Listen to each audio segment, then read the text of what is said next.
வணக்கம். இன்னைக்கு mother's day கொண்டாடிட்டு இருக்கோம். ஃபேஸ்புக்லயும் வாட்ஸ்அப்லயும் எல்லாரும் அவங்க அம்மாவோட பிக்சர்ஸ் தான் டிபியா வச்சிருக்காங்க. மாதா பிதா குரு தெய்வம்.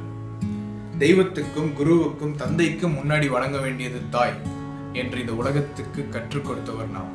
ஒரு குழந்தை முதல் வார்த்தை பேசும்போது ஆனந்தப்படுவது அம்மா. ஒரு குழந்தை முதல் அடி எடுத்து வைக்கும் போது பெருமைப்படுவது அம்மா.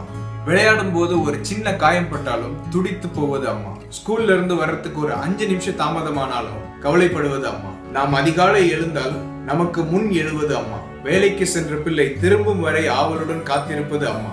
தன் பிள்ளைக்கு 50 வயது ஆனாலும் வேலைக்கு வெளிநாடு செல்லும் போது கண்ணீர் விடுவது அம்மா. தன் பிள்ளைக்கு என்ன வயதானாலும் துயரத்தில் தோள் கொடுப்பது அம்மா. இப்படி நமக்கு கொடுத்து கொடுத்து வாழ்கிற இந்த தெய்வத்தை வணங்க வருடத்தில் ஒரு நாள் போதுமா? உங்கள் பேர குழந்தையை பெற்றெடுக்கும் உங்கள் மருமகளும் ஒரு தாய்தான். உங்கள் கணவன் அல்லது மனைவியை வளர்த்து ஆளாக்கிய உங்கள் மாமியாரும் ஒரு தாய்தான். நம் நண்பர்களுடைய பெற்றோர்களையும் அம்மா அப்பா என்று அழைப்பதுதானே நம் பண்பாடு. இங்க எப்படி வந்தது முதியோர் இல்லங்கள்? நாம் ஒருவருக்கு கொடுக்கக்கூடிய மிகப்பெரிய பரிசு நம்முடைய நேரம் தான். நம் தாய் தந்தைக்கு நம்முடைய நேரத்தை கொடுப்போம்.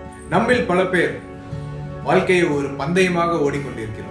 நாம் இப்படி ஓடிக்கொண்டிருக்கும் போது நமது தாய் தந்தைக்கும் காலம் ஓடிக்கொண்டிருக்கிறது என்பதை நாம் மறக்கக்கூடாது. நம்மளோட முக்கியமான நாட்கள், பிறந்த நாள் ஆகட்டும், கல்யாண நாள் ஆகட்டும், இந்த நாளெல்லாம் நம்ம தாய் தந்தைக்கும் ரொம்ப முக்கியமான நாட்கள். அவர்கள் பெருமை கொண்ட நாட்கள், அவர்கள் வாழ்க்கைக்கு அர்த்தம் கொடுத்த நாட்கள், அவர்களோடு நாம் கொண்டாட வேண்டிய நாட்கள்.